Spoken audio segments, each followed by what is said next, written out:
Vasyl Lomachenko debate. What up, fight world? It's your boy Ego, and I'm back with some more boxing. Make sure you smash the like button. Also subscribe to the channel for the latest and greatest in boxing. If you want to become part of the notification gang, bang bang gang gang, hit the bell icon. Shout out to the super chats, the channel donations, and the Patreon patrons.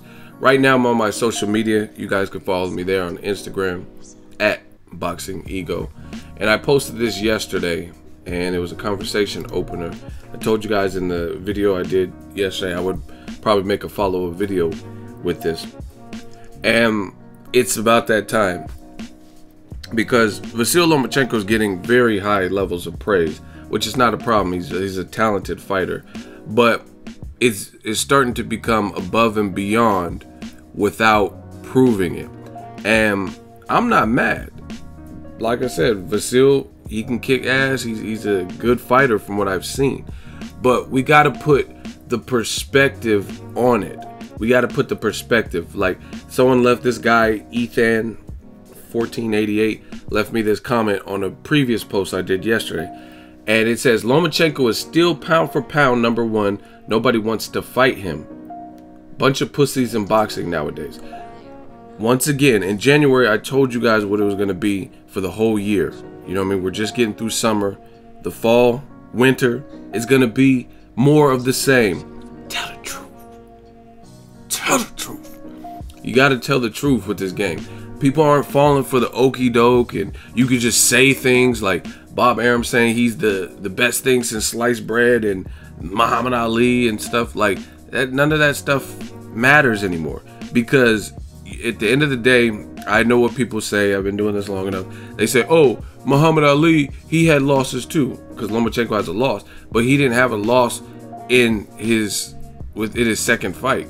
That's what Lomachenko did, because his team was arrogant, in my opinion, into thinking, oh, we have such a talented amateur, we're going to do what no one really does, and not do like Shakur Stevenson, not do like Mick Connellan, or Floyd Mayweather, or Oscar De La Hoya, and we're going to challenge a gamey, rough, cagey veteran who's been fighting since he's 15 years old, like Orlando Salido, in our second pro fight.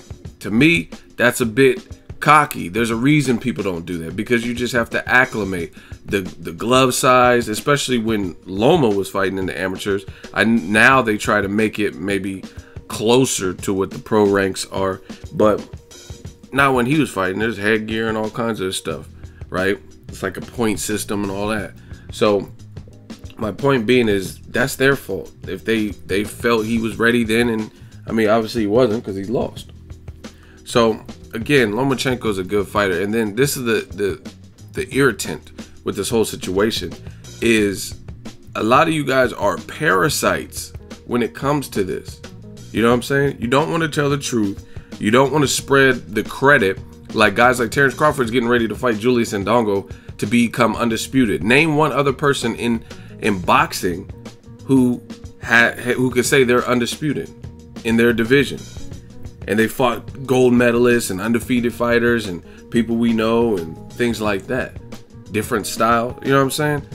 And you got Andre Ward, move up in weight, fought Sullivan Barrera, who's since showed how good he can be, because he beat Shabransky, he broke Joe Smith Jr.'s jaw, right? Beat Kovalev. It wasn't good enough for people, so he came back, came correct, had a better camp, had a great strategy and game plan. And then he stops Kovalev. Kovalev doesn't drop him, never visibly hurts him, and gets hurt, and people still make excuses. You know what I'm saying? So it's like, that's the irritating part. Besides that, the other irritating part is the fans. Like as a boxing fan, it's great to support fighters you like styles and things like that, but a lot of us were here before you, before the Matrix and high tech, before a lot of y'all motherfuckers. Go type in Boxingego Vasyl Lomachenko. You can see every single video I've done about him. I don't delete, you know what I mean? And that's the thing with a lot of these fighters. You let the vehicle like start hyping them up and start taking it to the next level with the promotion and the exposure. Now all of a sudden you're the diehard fan, and people who have been a fan of that person, like myself, you switch it when there's criticism, where I'm like, man, this guy is good, but let me see a little bit more than 10 fights.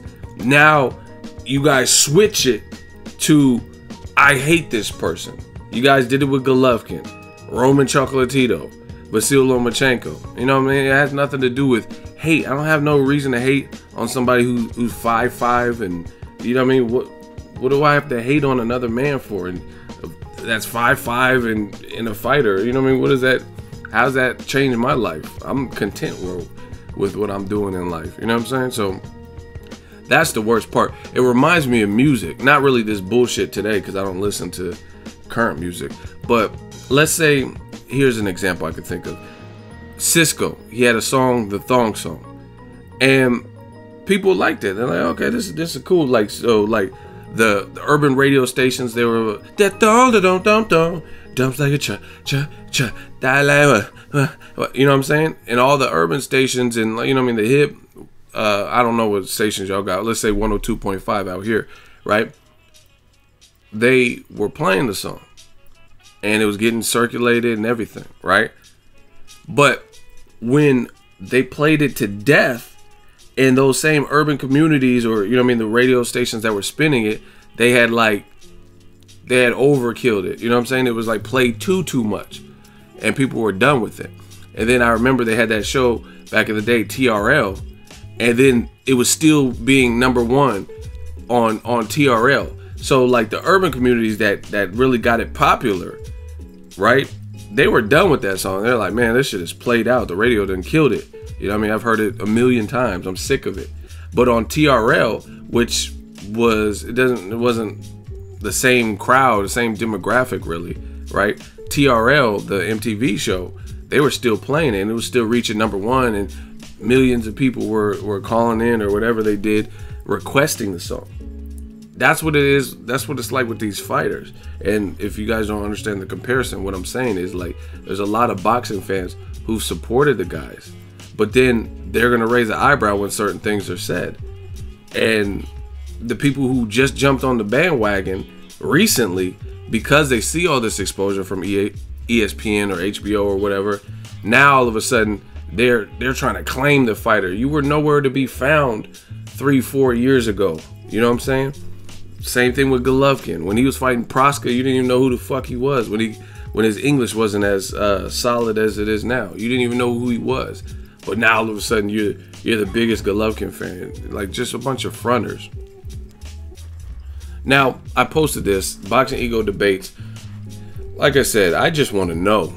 And nobody, do you understand 787 likes and a bunch of comments and nobody's answered the question? I think one dude tried and it was terrible. My question, I said, I'm really very curious. Is Vasyl Lomachenko pound for pound number one to you? If yes, please intelligently explain why. Loma is damn skilled, but personally, I don't see how you could put him pound for pound number one with 10 fights and a loss. LMAO. Ahead of guys like Andre Ward, Terrence Crawford with 30 plus fights, so please explain this. I need to hear. Again, just like this guy's comment, how can you say nobody wants to fight Lomachenko when Guillermo Rigondeaux's posting a comic book calling him out daily and willing to come up to 130, and Mikey Garcia ran down on him when he was at the ESPN studios? So that's what I don't understand. Like, this whole avoided thing. He could be avoided by some. Like, let's say whatever fighter is avoiding him, right?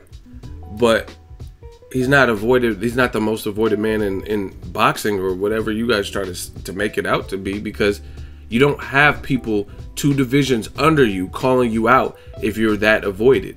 Name somebody 2 divisions under Deontay Wilder that's calling him out. You guys say Wilder is sloppy and lacks technique and all this. So name somebody who fights 2 divisions below Deontay Wilder that says, I want to fight him. Nobody, right? Same thing with Errol Spence Jr. I think Errol Spence is definitely avoided.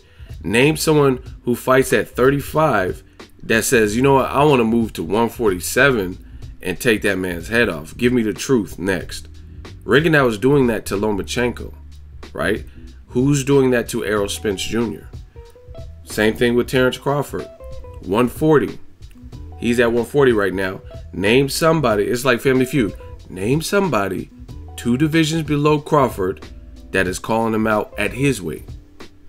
You know what I'm saying? So that whole avoided is an overstatement, because if you're avoided, you won't have people, whether they can win, lose, or whatever, you just don't have it.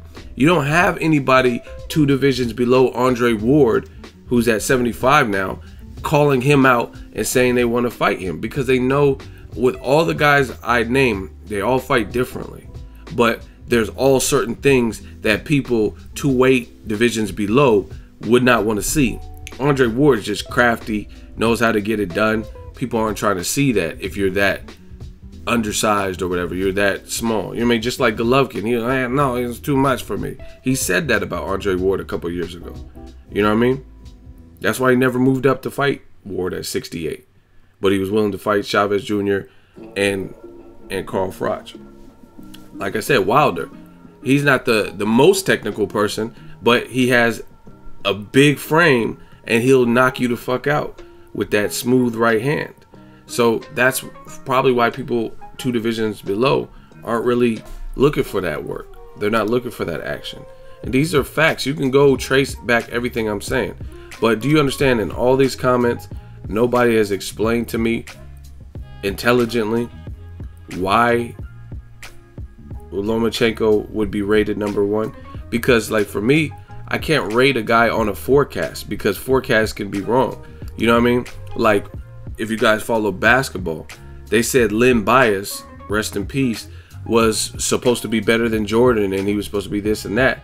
But the problem is, he had personal problems and demons outside of the ring, and he was on heroin or whatever, and he OD'd and died. So that's an extreme example of a sports athlete not achieving what they're projected to do. You know what I mean? He could have been, maybe he could have been nicer, but through circumstances, it didn't happen. Now, on a smaller scale, this is boxing. So, again, do you think Lomachenko's people would have put him in there with Orlando Salido in his second fight if they knew he was going to lose? No. So, obviously, they projected him to beat Orlando Salido, and they came up short. So that's why I don't do a pound for pound, but I definitely don't rate a pound for pound based on any type of forecast. Like, yeah, when I watch Lomachenko, I do see skills. There's no one disputing that. I see skills. But those skills, you have to put it in perspective. And like I said, you could be the best student in the world. Your teacher shouldn't, it's not really ethical to not review your paper at all and just give you an A for every assignment before you know what I mean, before you even turn it in. Like, it's just like a premeditated type of deal. That's not how the game works. You still got to write the essay. Not like, oh, he's a good writer, he's one of my best students, so no matter what I give them, I'm gonna give him an A. Like, you have to still submit the assignment, and she has to look over it, or he, or whoever your teacher is, and then you get the grade. And that's what's premature about this Lomachenko. Is we all see skills, we all see talent, we all see bravado and showmanship, but he's not even turning in the ultimate assignments, i.e. rematching Orlando Salido, and it's been 3 years and he still hasn't rematched him, i.e. maybe even a rematch of Gary Russell, who looks like they both have improved. I think, and people, this is the thing, tell the truth. This is how you guys always get killed in these comment sections, in these debates, is for anybody who's like, I don't want to see Gary Russell, fuck that, Lomachenko already beat him.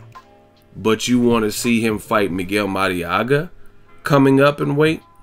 So why not see, if somebody's going to move up in weight, why not see a rematch to a fighter who looks like he's improved and has since become a champion, like Gary Russell Jr., and is arguably one of the best, or the top 3 best, I don't think it's really arguable, at 126. You know what I'm saying? He's clearly him, Oscar Valdez, Leo Santa Cruz, you know what I mean? He's clearly one of the best up there, right? So if Mariaga is going to move up, who wouldn't want to see a Gary Russell Jr., who's now a champion and has been calling him out? Who wouldn't want to see that over Miguel Mariaga? Like, I don't, correct me if I'm wrong, but I don't remember Gary Russell Jr. losing 2 fights and getting dropped twice. But that's what happened to Miguel Mariaga. Same thing with Rigondeaux. If we're going to watch someone move up, at least we know it's the best guy at 122. You know what I mean? But let me get into some of the, I want you guys to see what people are saying. This guy, Tony_DR. And tell me if this shit makes any sense to you. I'm your fan, but I'm going to explain to you intelligently why Lomachenko is pound for pound #1 on the list. And I surprised how people with a lot of knowledge in boxing like you and some other people confuse the pound for pound list. Look, pound for pound list doesn't have nothing to do with how many fights you have, how many crowns you get in the past, if you have won the Super 6 or have 2 gold medals.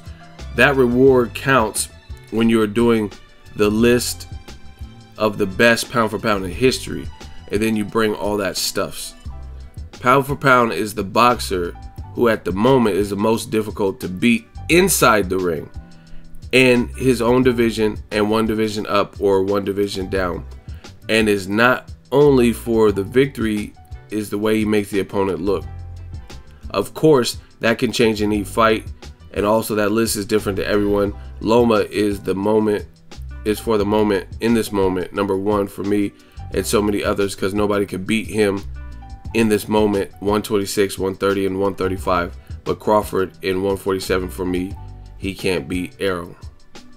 So I tried, but I gotta be cutthroat. That sounds dumb as hell.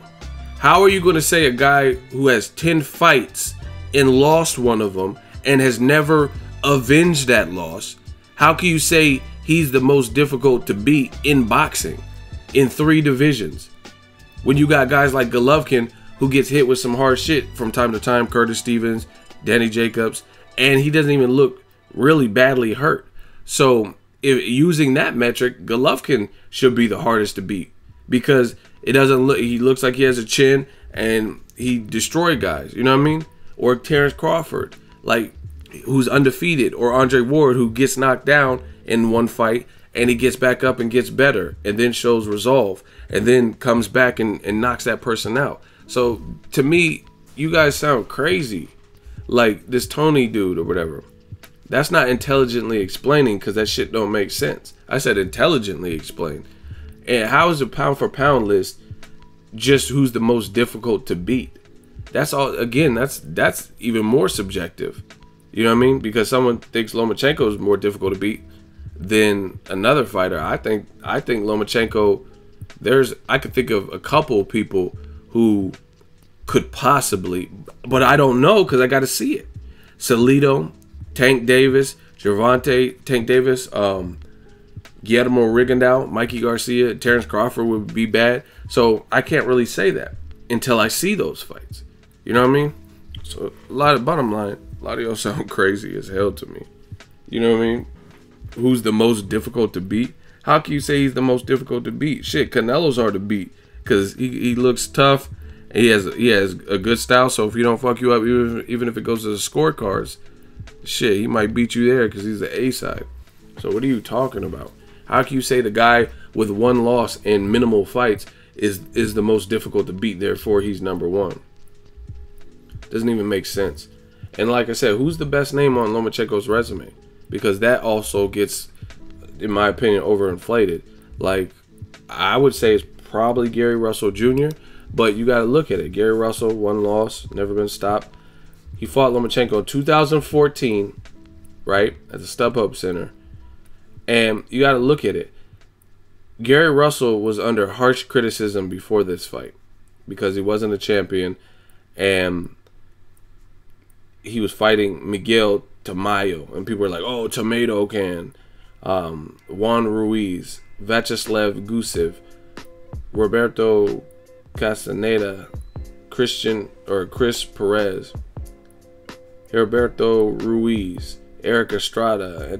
He was fighting, bottom line, he was fighting a bunch of guys a lot of people hadn't heard of. You know what I mean? None of these guys have Antonio Reyes, John Wampash. You know what I mean?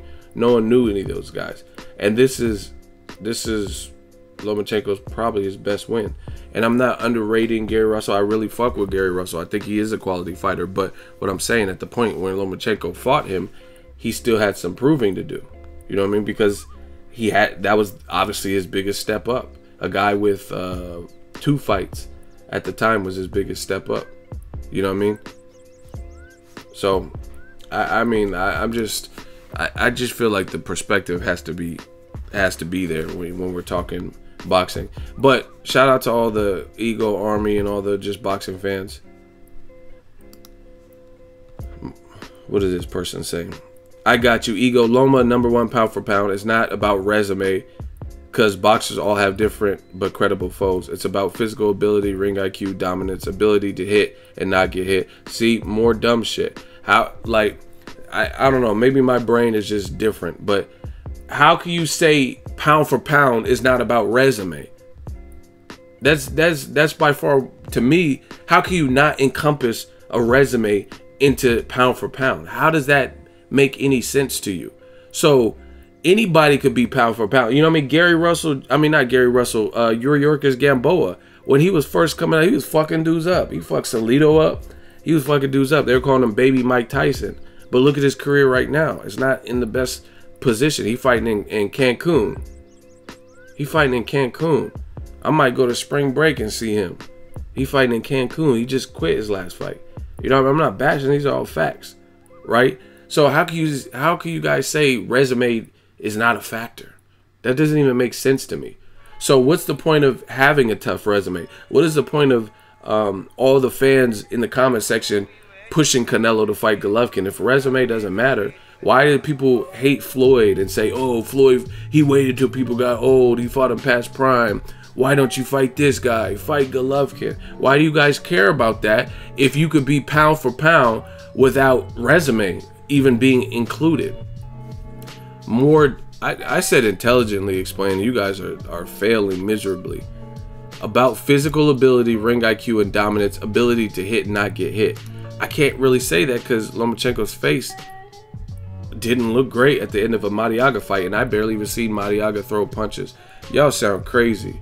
You know what I mean? So you think Terrence Crawford is easier to hit than Lomachenko? Crawford's face never really looks messed up, even in a fight with Gamboa, and Gamboa hurt him. I'm done. Let me know what you guys think. Drop your thoughts in the comment section. Make sure you smash the like button as always. Hate, comment, and sign. Till next video is Ego signing.